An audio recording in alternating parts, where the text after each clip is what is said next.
نبی کریم صلی اللہ علیہ وسلم نے ارشاد فرمایا، 7 قسم کے لوگوں کو اللہ تعالیٰ اس دن اپنے عرش کے سائے میں جگہ دے گا، جس دن صرف اس کے عرش کا سایہ ہوگا۔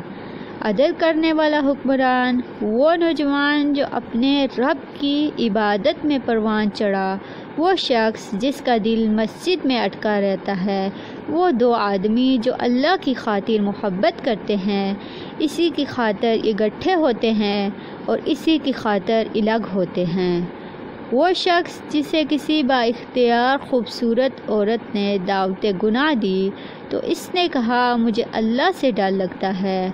وہ شخص جس نے صدقہ کیا تو اس قدر مخفی اور پوشیدہ رکھا کہ بائیں ہاتھ کو بھی خبر نہ ہوئی کہ دائیں نے کیا خرچ کیا۔ اور وہ شخص جس نے تنہائی میں اللہ کو یاد کیا تو اس کی آنکھوں سے آنسو جاری ہو گئے۔